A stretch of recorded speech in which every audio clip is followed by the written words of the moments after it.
All right, guys, welcome to the Questions Then Answers podcast. I got Joe. Hey, That's Joe. That's Joe.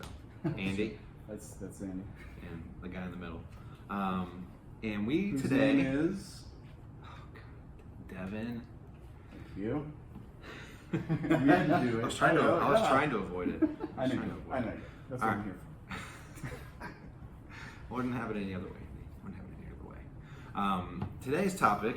Well, first I want to start off with the story. for. Start off with the story. Sort of inspired this topic for us, Please. at least for me anyway. And it's about when I was living in Fincastle, Virginia, tiny little town, lots of history.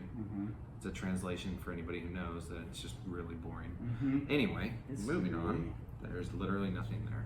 That's what that means. Yeah. A lot of things happen nowhere. Yeah, all the time. Absolutely. There you go. And the house we lived in there was really cool. It actually had like this little separate office building, which is where my parents, we moved in there. I was like 15. My mom was like, you can have that little room, have like your own little bachelor crib. And it was awesome. I loved it. 15-year-old, that's the way to go. Yeah. But let's just say that shortly after we moved in, some weird stuff started happening. So I had my computer against the wall on the opposite from the door. So like right behind me was the door. Had like a little 6-pane window in the middle of it, and right outside of it was a floodlight. And just whenever I was sitting at the computer, man, I could just feel it. There was someone staring at me. There was someone behind me. I constantly felt like someone was looking over my shoulder. It was bizarre. Yeah. If it ended there, I probably wouldn't even remember it. It was so long ago. But you know, anytime I was up past like midnight, some weird stuff would start happening. Usually between like 2 and 2:30 at night. If I was laying in bed, lights off, that floodlight's on. Yeah. In the panes of the glass, you could just see the silhouette of a person. Are Just you like a full serious? silhouette of a man. Yeah. It's got chills. And I kind of convinced myself, like, all right, I'm making this up. This is just me. Like, I'm Trick of just the paranoid. light. It's 2:30 in the morning, trick of the light, et cetera, et cetera. I convinced myself. Well, my best friend Jason was staying over one night, probably about a month after we moved in there. And we're laying there and we're talking. It's about 2:30 in the morning. And he goes, hey, whoa. And like just stops. He's like, what's that? And I'm like, what? And he looks, and he starts talking. He's like, there's like it looks like a person standing there, but there's no one there. I'm like, oh, I was hoping I was just imagining that. Yeah. Thanks for confirming that. So yes, so we were creeped out obviously, and we decided like the best way to deal with it is obviously whatever this was, it was not violent or trying to hurt us in any way. Because it had never done anything bad. You hear stories about stuff like this where it's like people are getting like covered with sheets in their sleep or whatever. Like, no, it was nothing like that. Like this guy was cool. We named him Frank. He was our friend. Whenever he showed up, we'd be like, hey Frank, what's up? How's it going? Whenever we were sitting at the computer and we felt him, we'd be like, Frank, either go away or come in here and play with us. You know, like we just turned it into a big joke. Where like whenever it got to the point where other friends would be staying over, like my friend Anthony would be there with us, and he'd be like, the first time it happened to him, he was like, oh my God, what's going on? And Jason was like, oh, don't worry about it, it's just Frank. You know, it just turned into a big joke. But it's stuck with me my whole life. It's one of those things where whenever I hear a story about ghosts and people are like, oh, I don't believe in evil spirits, or I don't believe in ghosts, or I don't believe in that, I'm always like, well, I kind of do. So we just sort of wanted to not like go into broadly any too many different types of like hauntings or any of that, but more just discuss what all of our opinions are on whether it's real, fake, figments of people's imagination, or if it's real, what sort of we think that means. Sure. A paranormal chattivity, if you want to call it. Let's call it that. Thanks to Andy for that. So, you guys ever had anything like that happen to you? I've never had anything first person happen to me like that, but I've heard some stories that are pretty crazy. Probably the best that I've heard, and this is sort of a story from multiple people in the same area, but as a phenomenon, as you might imagine, it seems to center around like graveyards. Okay, so I've heard stories of people, whether they are visiting a graveyard or whether they are like tending the grounds of a graveyard or something like that, having experiences with, like, similar to what you were saying about Frank, shadows that have no basis for being there, like literally shadows that are standing up from the ground, not on the ground, but shadows that appear to be the shape of a person. However, they're sort of, you know, you can kind of see through them a little bit, but they're you know, real enough that you can see them moving around. They're dark enough that you can understand what they look like and see it real clearly. And I heard a couple of stories of one particular way, and this is Probably up the road a little ways, going north, but there was a particular area where there were a few graveyards, and at a couple of these graveyards have people that would encounter this almost every day. And not only would they encounter these types of beings just every so often or see them, but they would sort of act in ways that would be described as maybe curious. They would kind of follow them around a little bit when they walk from place to place. And they would basically sort of be able to be there and then 1 second be gone. And the one person that I'd really heard about described it as you could sort of see them across the way, and then you could actually at times see them sink into the ground. Literally, you could see, like, if they were this tall, you know, they would start to lower into the ground. Oh, that's creepy. So yeah, and then Frank never did that. yeah, Frank was much more polite. Yeah, than he just hung around. he was a nice ghost. But some of these whatever you want to call them, apparitions or whatever you want to call them, they would basically respond to certain things, whether negatively or positively. So if someone was mowing the area with a lawnmower, they would be afraid of that, and they would retreat from that noise. The person said that they had heard stories of people crying, people talking, people shouting when there's no one, when it's a flat view that you can see in all directions and not seeing anything, but very distinctly hearing people talking at a loud volume, seeing no one around. No trees or anywhere behind, nothing but graves, but not seeing anyone. So basically, these people don't really stick around too often if they're, you know, in this place, you know, and they don't, you know, very often, all this kind of thing. But for some reason, it seemed to be generated in that general area with these graveyards, and a lot of the same phenomena, and people reporting things that really matched up as far as how these things would behave. And so there's a lot of stories of that in that area. I'm not really sure why that area in particular, but a lot of activity apparently was going on. So nobody was ever quote unquote attacked or harassed or in any way, like, you know, touched or anything by these creatures. But there were a lot of sightings, there were a lot of weird phenomena, there were a lot of things that just didn't make sense that would happen. So I would assume it's still going on as far as I know. You know. Well, that's sort of the two schools of ghost sightings, right? There's the friendly bystanders, and then there's the ones that people report that seem much more aggressive. Aggressive, exactly. Right. I have a crazy story. Okay. Joe? I mean, when you first brought that up, like, hey, do you have any like ghost sightings? I'm like, no. And then, I mean, because I've never really experienced anything like that, like shadow people or whatever. I mean, you hear about it all the time. Yeah. And like, this came to my mind. The show Are You Afraid of the Dark? They would always have these shadowy type figures, and they would just terrify me. Yeah. Oh my gosh. Yeah. So this story was just a few years ago. That happened to me. I was at Virginia Beach for Thanksgiving break over my brother's place. Cool. And and it was like the historic area of Virginia Beach, and so like there's a lot of really cool architecture.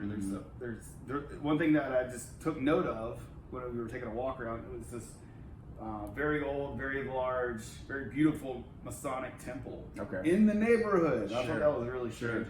But anyway, so we all go to bed. I have to sleep on the couch and the downstairs.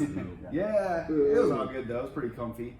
And it was probably 1 in the morning, I would say, maybe 12. We had all just went to bed, and I rolled over, and 20 feet from me, sitting on the wall, it wasn't just like a silhouette of a person. It was literally like a person standing there in a robe. And what it looked like was against the wall. Yeah, against the wall.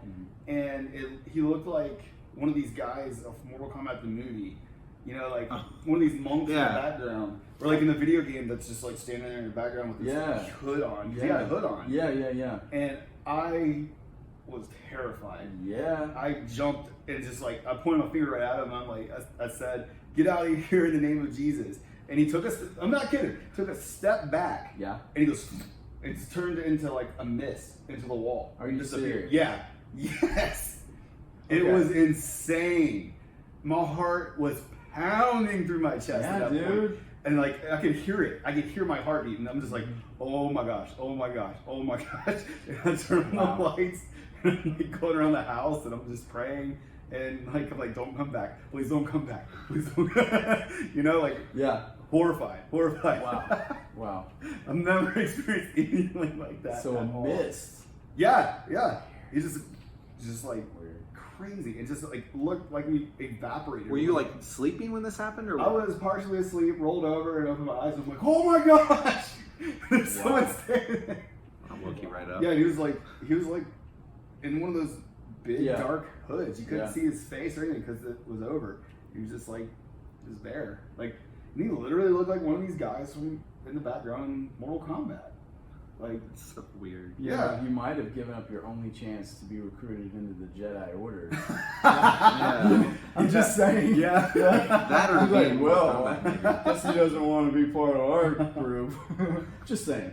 Sorry to make you feel bad, but you never know with those believe guys. They could be Jedis or they could be something more sinister. But, Could have been a Sith. you know. I don't know, but Yeah, it freaked Grimace me out. I It mean, was a black Yeah, rock. that's Came out a little crazy, strong though. there. That's crazy. Yeah. That's, wow. Maybe he's just a little creepy. Maybe he just liked watching you sleep. I didn't agree with that. Yeah, no, you probably shouldn't. You got up and were like, I don't agree with what you're doing, mister. Sir, please stop staring at me while I'm sleeping. Also, Why don't did you go get ahead in and here? mist out of here? That's good. But I've never experienced anything else like Yeah, that. I've yeah. never really seen a ghost. I've heard some really compelling ghost stories Yeah. from friends. Me too. Yeah. Me too. Well, and that's the thing that strikes me most about this topic in general is just how many people I've talked to in my life who Yeah. had experiences like that. Like my friend Jason, who I was talking about, who also witnessed Frank. Yeah. He used to tell stories about being at his grandmother's house. I forget on which side, or it might have been his dad's house because I mean his mom and dad were separated. Where he they would be standing in the kitchen and he would see like what looked like somebody just sort of walk past like Right. very quickly, Right. and he'd be like, "Who was that?" Because he knew nobody else was there, and they'd be Yeah. like, "Oh, that's just your grandpa." You know, he just checks in on us every once in a while, and it was something that they saw. It was so Right. routine for them because he was They just come to. they just had come to treat it like a normal everyday thing, sort of like we did with Frank, where they were just like, "Oh man, he hangs around sometimes. We see him every once in a while." Dang. You know, and it's just one of those things. There was like that footage that they claimed to be fake from what is it, West? It was some British Parliament building Okay. where there's like this guy. He walks out and like opens the doors, and he's Yeah. dressed in like Yeah, full like I've regal seen that. robes and stuff, and he's very much see through. He like opens the doors and walks out and disappears, and like it was put out there for a couple days, and people were like, "Oh my gosh, what is this?" And then they came out and they were like, "Oh, that's a hoax, blah blah blah." It was done, and there it was kind of explained away, but nobody really believed that it was a hoax. Right. Which one way or the other, it was very well done. If you ever Right. see it, it was very convincing. Interesting. Okay. A lot of that stuff just seems to come up, and it's just Right. very prevalent, very common, and it's rare that you meet someone who's never had at least some sort of weird, Right. ethereal, paranormal experience. Yeah. It's true. So it's much harder to explain the whole concept away when there's that much, personal anecdotes, I guess you'd say, from people's lives. So I guess it kind of opens up the question. Well, if that is something, and not saying exactly what it is, but if that is something that happens to a lot of people, then where do we take the line of questioning beyond that? Exactly. Where do we go from there? So. Well, I guess there's a few schools of thought. One of the most common, I'm going to say, scientific reasons I've heard is that it's the times that it happens and the ways that it happens. It's perception. It's people. They're already very inclined to. Right. Humans are just inclined to be a little paranoid. Let's be honest. Like we have that built-in fear from when we were living in a much more primitive way and had to be a little bit more cautious.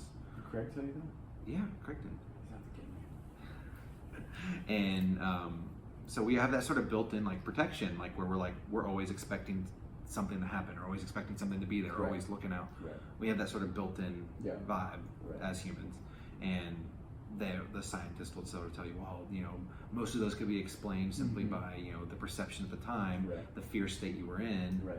You're more likely to see something that isn't necessarily there, or exaggerate things. Like they would tell you that I saw a shadow coming from something else outside that just when I saw it happened to look like a silhouette of a person. Right. Did you ever see it materialize? Is my question. Like if it was fully lit, and then all of a sudden it was it was bizarre. It was like it was a shadow. You could see it on the floor. Okay, so it was coming in the under light. the door. But no, so like there's the panes in the window. Right. It was coming through that. You could see the silhouette of it in the window, like if you're looking at the door, but also like from where the light's shining through onto the floor. Yeah. you could see the silhouette there I too. see. And it looked stretched just like ours would. Right. And It's fascinating. it was just, the bizarre part was just when they're standing there, Mhm. there's a shadow, but you can see through it. Right. Like you can see past it. Right. Which So- seems to bend, the natural laws. Yeah, exactly. If there's nothing to diffuse the light, then how is the light being broken through that silhouette?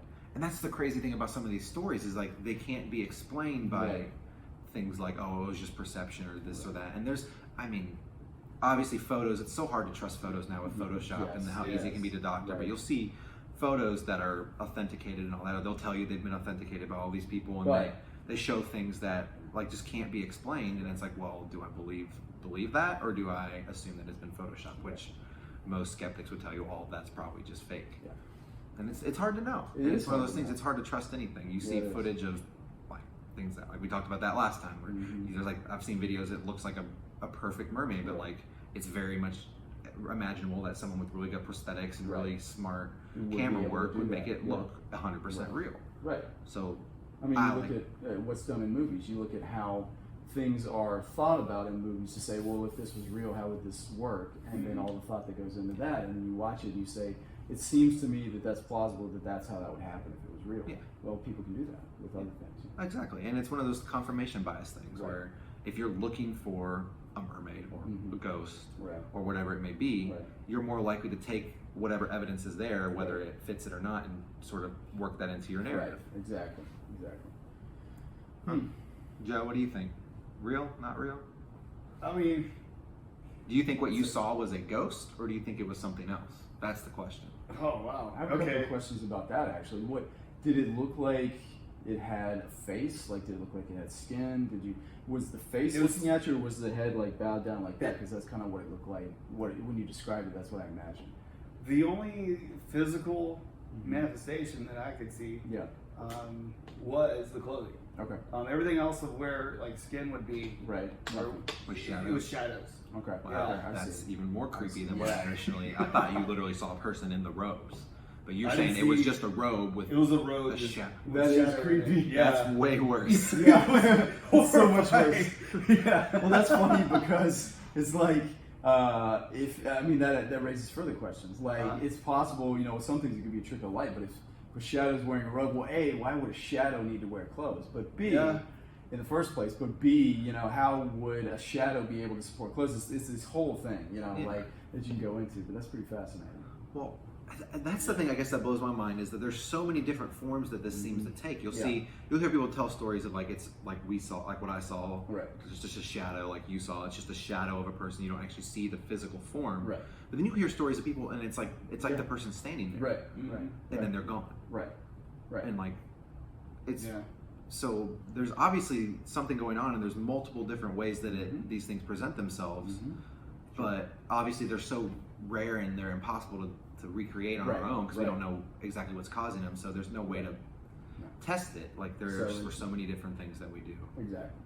And I mean, obviously the person that's had the experience is pretty well convinced a lot of times, but how do you convince someone else of that?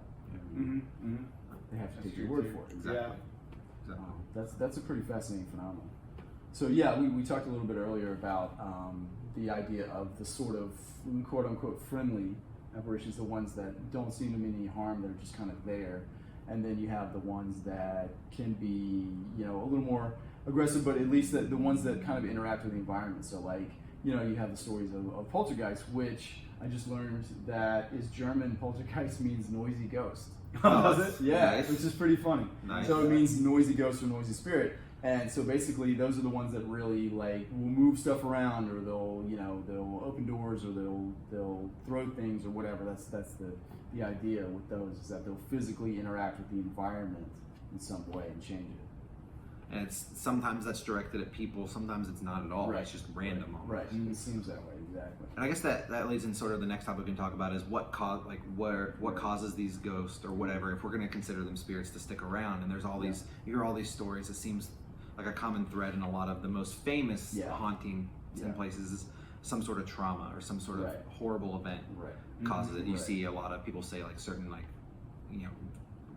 prisons, courthouses, like mental places where institutions. mental institutions where people have been put through things, Hospitals. horrible things, or died in horrible ways. Right.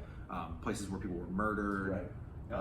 Right. And I have a theory about that as well. Why that ties to it. Yeah, why those are connected. And I think Stranger Things, is a great example of what is really happening.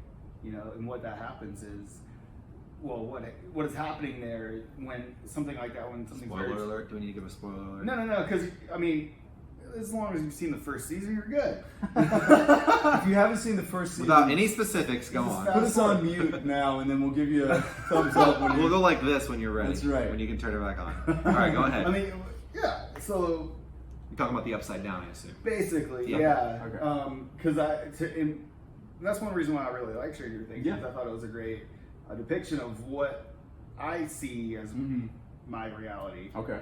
And the upside down being, well, I'll explain that later, but the spiritual realm. Yeah. And when there's a traumatic event that does occur, like a murder, death, torture, all these horrific things, is it actually thins that wall, or even opens up doors, opens up gates, opens up portals, whatever you want to call it. Sure.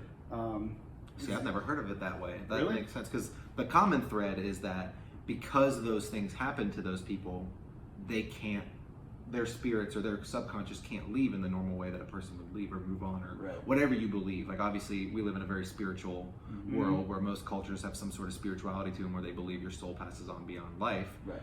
And the theory I'd always heard was certain people, because of the way they died, their unconscious, subconscious hasn't let go yet.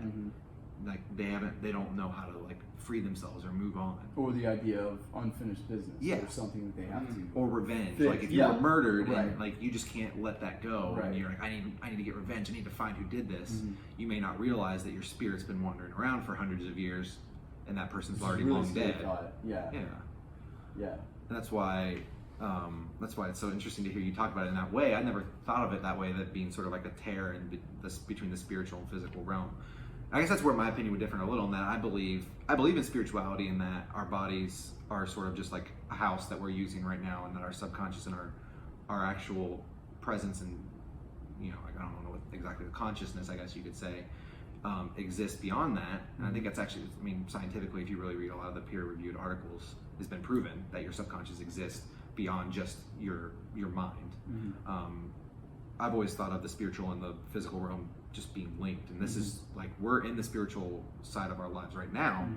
We're just, our perception is only physical, and that's where what you said almost makes a little bit of sense. It's that, and maybe instead of it being into the spiritual realm per se, maybe I would say when those events happen, it creates this thing where the spiritual realm and their subconscious being harmed by that has caused them to be able to transcend into what we physically perceive, instead of it being an entirely. Does that make sense? Instead of it being a separate realm, they've always been here, and some people's subconsciouses carry on, but theirs hasn't moved on in the traditional way, and it's crossing over into our perception.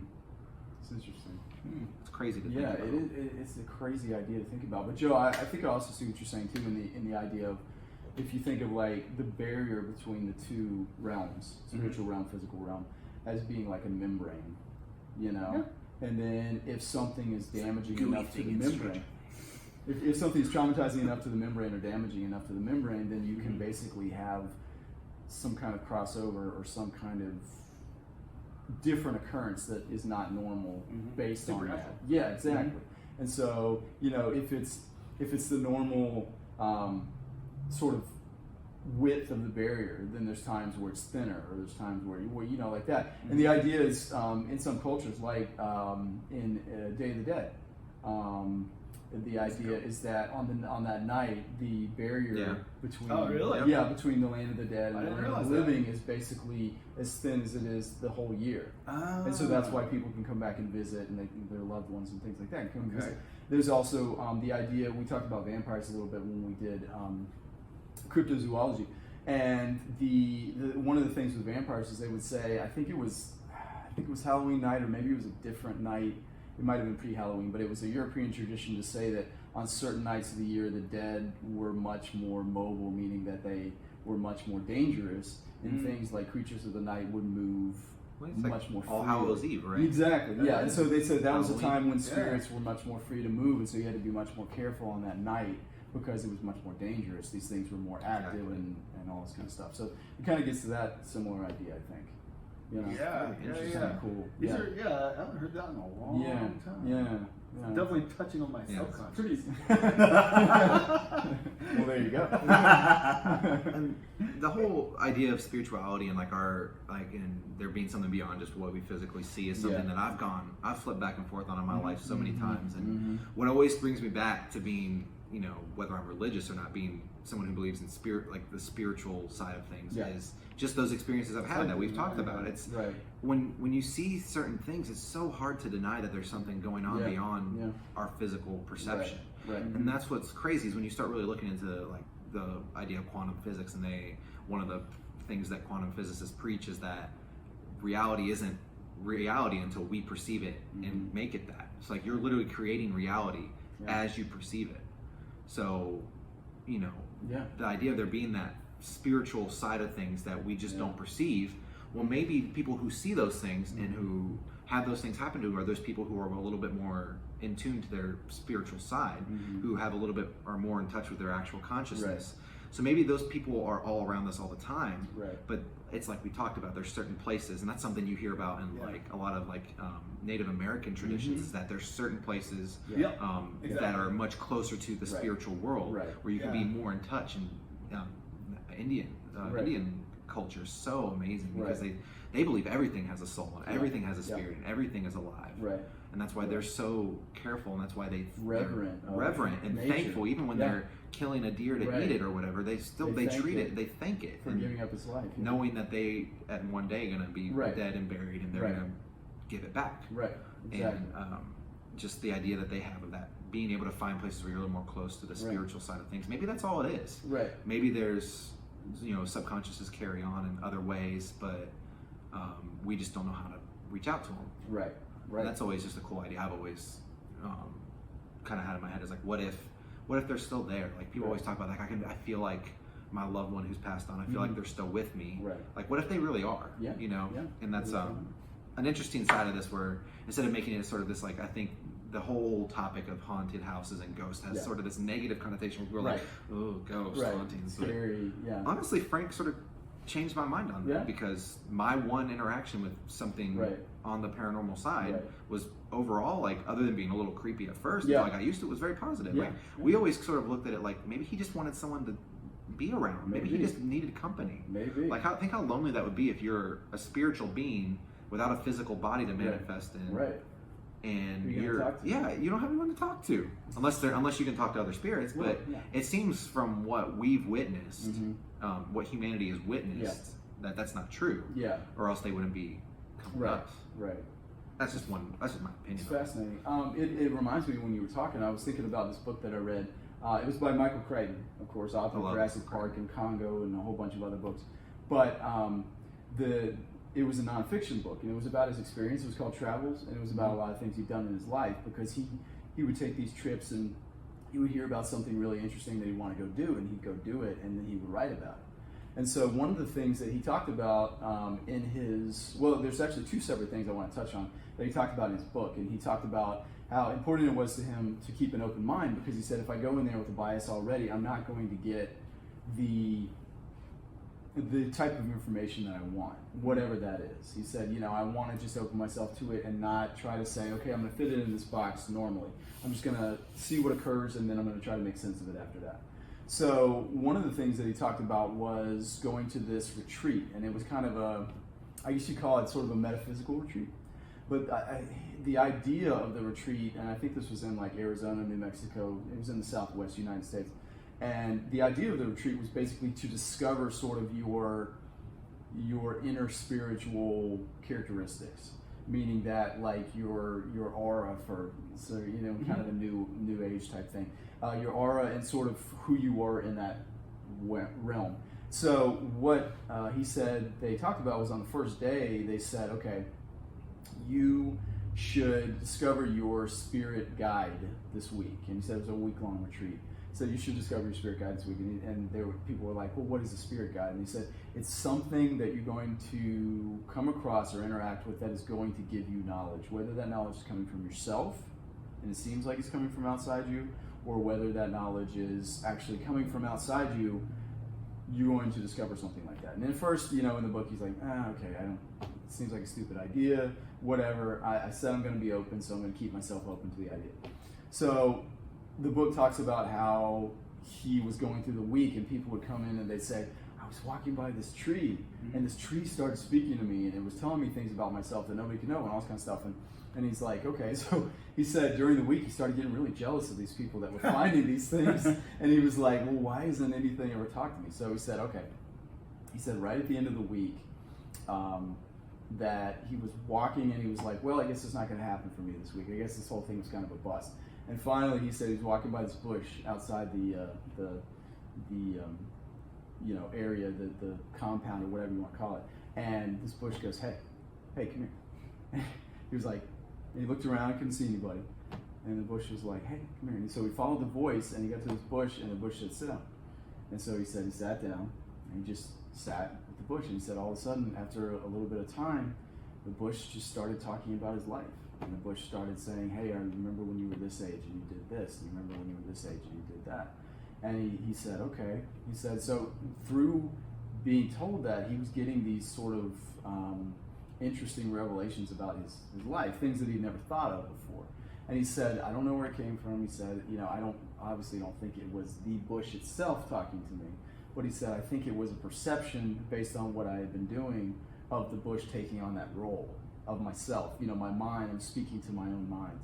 And it was a pretty fascinating story. He said it was as clear as daylight. I could hear it with my ears and all this kind of stuff. And he said basically it was just a conversation that I had with the bush. And he said it told me about my life, and he said it could have been somebody playing a prank because they didn't know these things about my life. He said it was that interesting. So that was the first thing he talked about. Second thing, which I thought was really interesting, is he went to another sort of not really a retreat, but it was kind of a workshop, and it was to sort of shape auras. It was to talk to you about yourself. And so it was a mixture of sort of psychology and New Age type thing.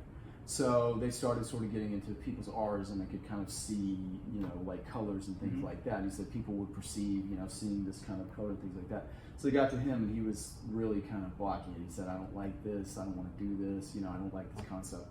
So he decided to keep with it. And he said after a couple hours of really working on it, they started to say, you have a rider. Something is attached to you. And he said, what is attached to me? And they started talking, and the guy said, have you had any, what are some of the big negative things that have happened in your life?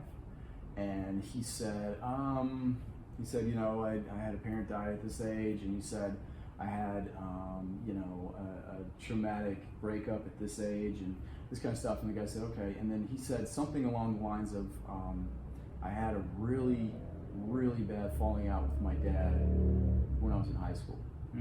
And the guy said, let's talk about that. And he said, okay. And he said, keep talking about that.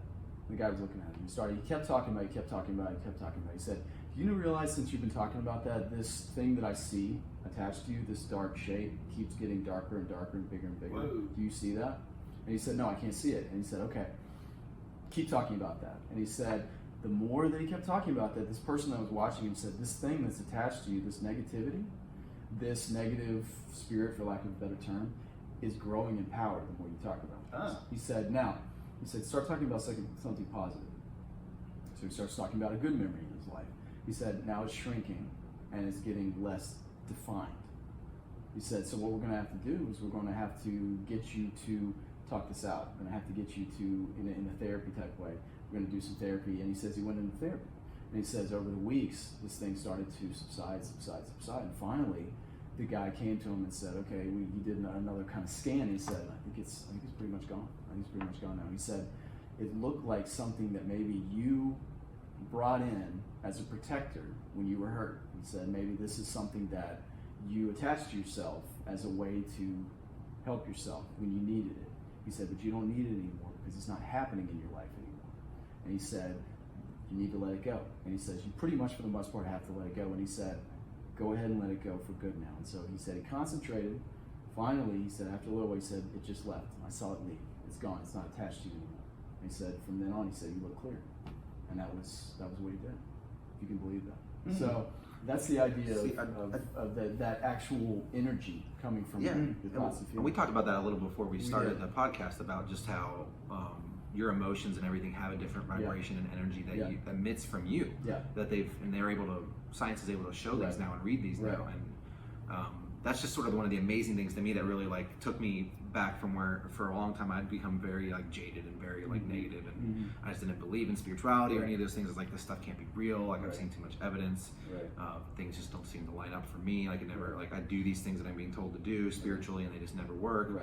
And then you start seeing the evidence of, wait, if you actually believe in it and you're actually, you know, with that emotion, focusing on those things, how that makes a change. Yeah, it actually changes reality. And there's science to back that up now. It's just crazy. It is. And it's one of those things that makes me believe more and more in spirits and paranormal, and just in a different way than I think most people do. I don't necessarily believe that those are, you know, a negative thing, rather than obviously the ones that have tried to cause people harm. But I think that has more to do with that individual person. Like if you're a negative human and you have a negativity, it's just like you were talking about with the Michael Crichton attached to you, you're going to carry that over. Yes. But if you're a normal human, which I think most humans tend to be, want to do the right thing and want to be good people and want to have a positive energy about them, then you're probably going to be a positive energy after you leave too. But the part to me about that whole story that was most fascinating is the fact that, you know, he considered himself a positive guy. He considered himself, you know, not necessarily happy-go-lucky, but a guy that was enjoying life and got a lot out of it. But he came to realize that this was a facet that he had added to his personality based on, you know, needing to be protected. When he felt like he was losing his dad, it was like, okay, I need to kind of put on this armor, so to speak. And so he kind of made that himself through his own will and his own subconscious and all that. And he basically said, okay, I'm going to use this. And then he forgot to, you know, he didn't ever tell it he didn't need it anymore. What? And so he just carried it, you know, for the rest of his life until that point. Well, that's the crazy thing about your subconscious is processing, or capable of processing like billions and billions of bits of information a second. But it's automated. And it's what you've programmed in there. Right? And most of that was programmed when you were still very young, because they say like when the first 7 years of your life you're in like a high learning state. That's why you retain so much of what you do then. But it's also harmful because if you know you were 5 years old and one time your mom didn't give you that piece of candy and you just decided in that moment, well, my mom must not really love me. That's something that could stick with you your entire life, and you will go in through your relationships believing, well, they don't really love me. They don't really care for me because of the stupid candy that you ate when you didn't get when you were 5 years old. Or that one time your parents, you know, slept through you crying in your bed when you woke up, or whatever it was.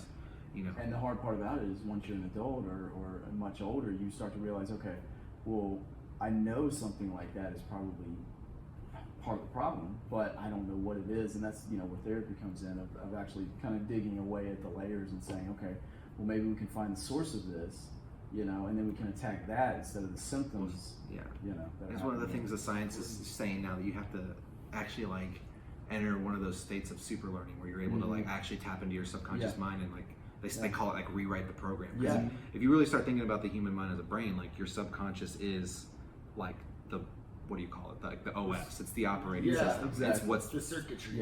It's the circuitry. But you don't have direct control over it unless you intentionally take the means to be in control of it.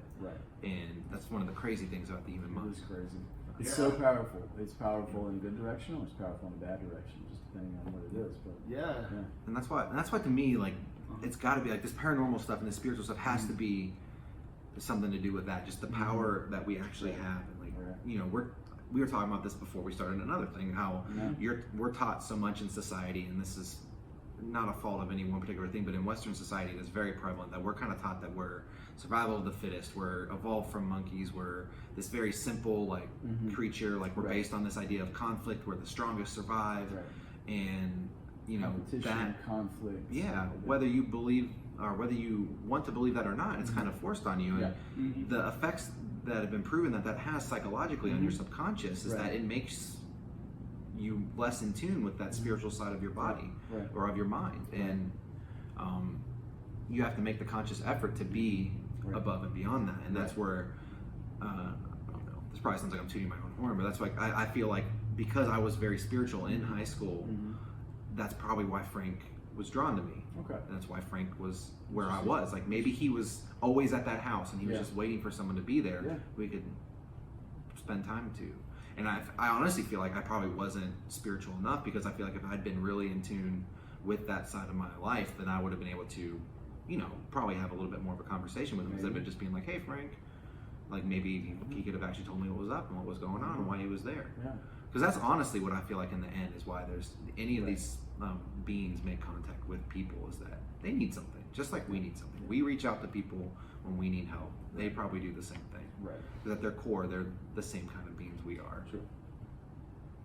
I think that may be true in quite a few cases. I think there can also be cases where, we've talked about the aggressive nature of some of these things, where whatever the origin of it is, it can be something to not necessarily be feared, but something to be respected and treated with a lot of careful, thought, because, when it all comes down to it, we really don't know a lot about it. And so it's like, not to be just like afraid of it, afraid of everything like that without any critical reasoning, but just, thinking about it and saying, okay, well, we need to use some caution here, because it seems like something, that we don't understand, so we got to give it, some space, like that. I think that's important too. Yeah. With me, like I look at the Bible as my, one of my favorite guys calls it the guidebook of the supernatural, is the Bible, because it's a supernatural book.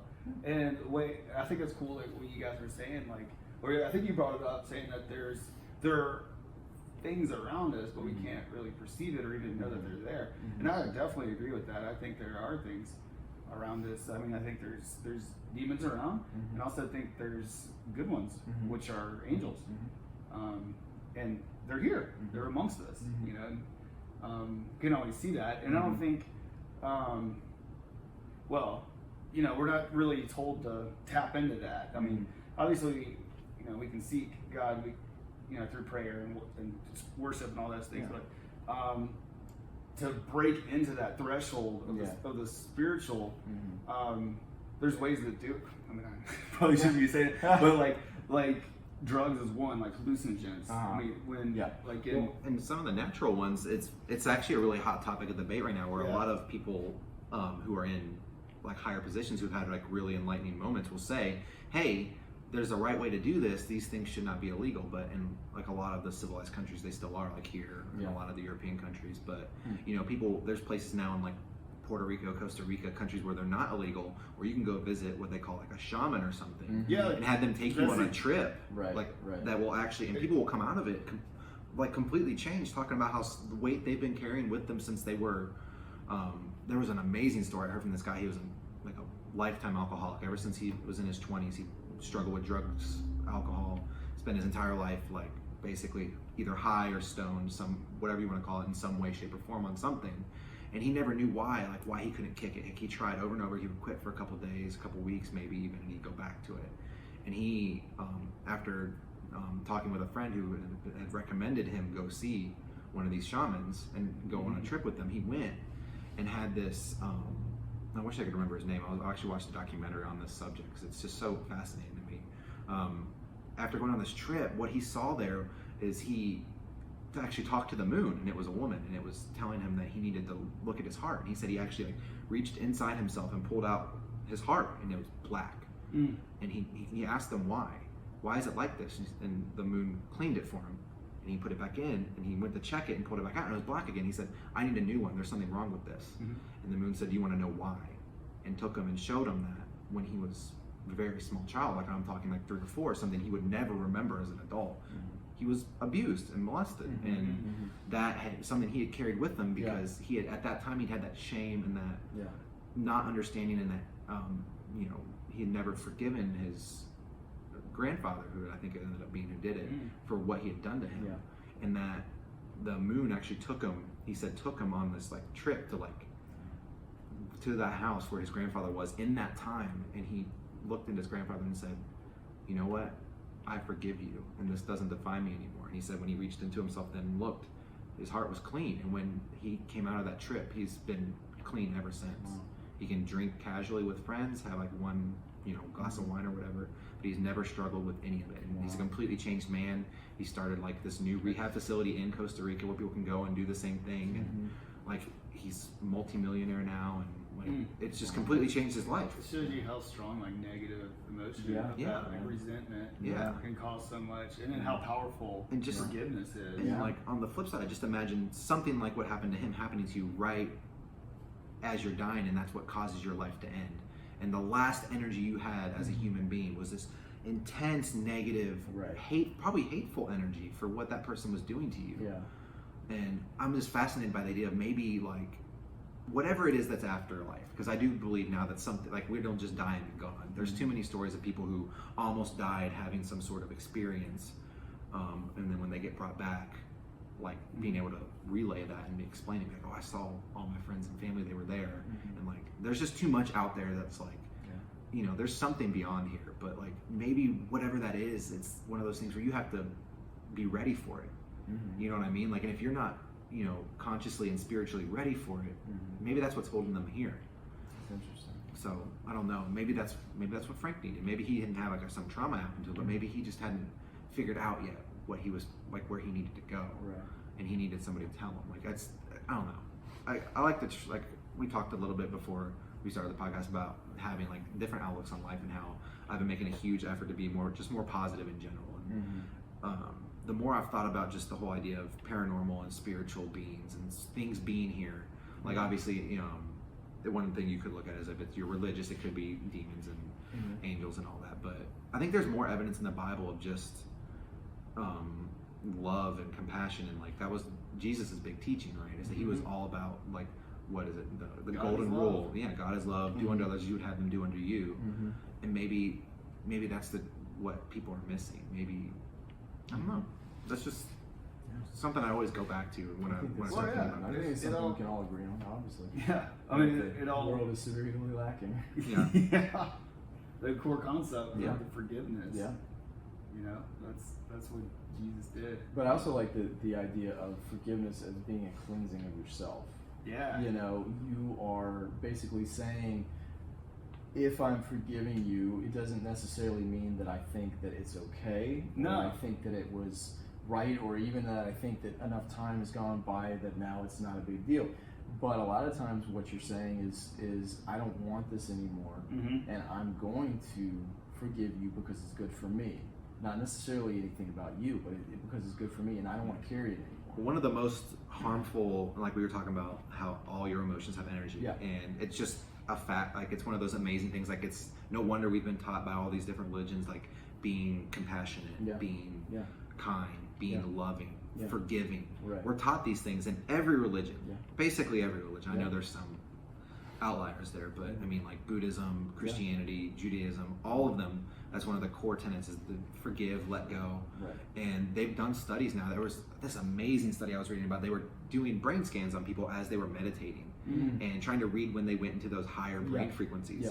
And this one woman, while they were observing, her frequency just kept spiking into like those higher brain states. And it was the highest readings they'd ever seen. So when they got done, they asked her, they said, what were you doing in there? And she said, well, I was trying to forgive my stupid ex-husband for all the things he'd done to me. Really? That's what I was working on the whole time. I was letting it go.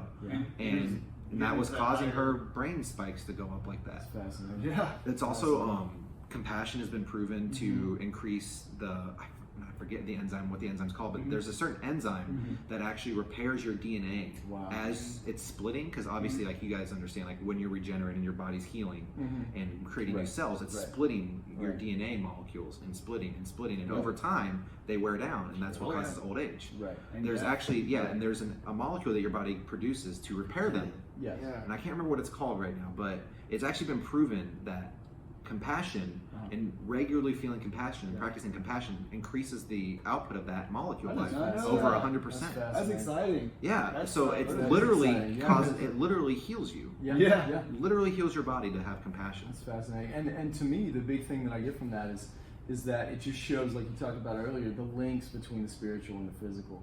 And the fact that you cannot have one without the other, and the fact that they are always intrinsically linked, and therefore you cannot separate them. So one affects the other, vice versa. So if you do things that significantly harm your body, whether it be substances that in high amounts will hurt you over a long period of time, or whatever it is that you do, that's going to affect your spiritual self / your psychological self, all of that. If you do things that affect you negatively, psychologically, spiritually, it's going to affect your physical being over a amount of time. Even if it's just a small amount, or even if it's a lot amount, or whatever, the two always respond to each other, whatever it is. Absolutely. And that's interesting to me. Yeah. Because you can't just say, well, I'm going to do this thing that I know is really, really negative, and I know I'm going to stay in just the fine frame of mind that I always am. It always has an effect, and vice versa the same way. And that's interesting. Yeah, that's pretty heavy. Yeah. I like that. Yeah, it's. Wow. I kind of love where this conversation I went, know. because It kind of we started as ghosts, and it got a lot more metaphysical and very psychologically speaking. But I think we can agree that these all kind of tie together, right? Oh, absolutely. Yeah. Absolutely. I don't think you can argue that ghosts exist and not acknowledge in some way that we are also the same as they are, in the sense that we are the same spiritually. Yeah. Just they no longer have the physical manifestation of themselves. That part has been separated. Yeah. I guess you could say. So, that's interesting. Unless obviously there's the whole demons and angels side of it, if you believe that, and certain religions believe that. But there's actually a lot, and this is something else that I've really gotten into, is just reading some of the ancient biblical texts that, I don't know if you all have heard of the Nag Hammadi Library. The guy I was telling you, Greg Braden, talks about it all the time. It's this library they found, I believe, in Egypt, or right outside of Egypt, that houses a lot of the original books that were taken out of the New Testament in the early 300 AD by the I forget what church. There was that big meeting of the churches where they basically edited out the books they didn't like. 300 AD. That's probably around the time. I want to say the it was Catholic Church was installed around there. Yeah, it might have been the Catholic Church. Again, I can't remember exactly, but they found this place called the Nag Hammadi Library that has a lot of these. There's like the Gospel of Thomas and all these other books that have been taken out, and a lot of the teachings in there are so much more they have all that stuff that the books we have now seem to be lacking, of how to actually be in touch with your spiritual being and how to pray properly. And it's just amazing how much of that is very much just us believing spiritually and consciously in what we want physically, as if it's already real, and that stuff becomes real. Right. And it's all just perception. Quantum physics talks about how we are creators, and that we literally create our reality based on what we perceive, and you can change it based on what you believe to be true. That's true. There's all these crazy studies. There's one that they do with photons, the basis of what matter is made out of, where when the experiment is observed by a biased observer, the results are different than if it is unobserved as it is going on, and they observe the results after. Sure. When they do it without an observer, the results are chaotic. And when they do it with an observer, they see what they expected to see. Right. No matter what it is, and it changes. The mind puts things into patterns. Yeah. So it shows on a quantum basic level that we manipulate reality with what we think. Wow. So why couldn't we, if we wanted to, stick around after our bodies are gone? Well, what are they saying changes in a photon? It's one of those things. I can look it up if y'all want to talk about something else for a minute. I'll look it up and I'll tell you exactly what he's using. I think again, it's all sort of intrinsically linked. But I think the hardest part of that, to me, at least in my own life, has been just getting yourself to be able to stay and maintain in a positive mindset, as far as keeping that as your default setting. And when I say default setting, I don't mean that you do it in a lazy way of just saying, well, I think I've got it and I'm not gonna do the mental work of keeping myself in a good place. But I just mean it's tough with all the stimuli that we have every day and the things that we come up against. It's tough to always maintain the right type of mind space that you want to stay in. The thoughts that you want to continually tell yourself versus the ones that you don't, and things like that. And that, to me, is the hard part of just saying, I started out and I felt really good today, and I feel like I was thinking good thoughts that were propelling me toward a good day. I felt like my perceptions were good.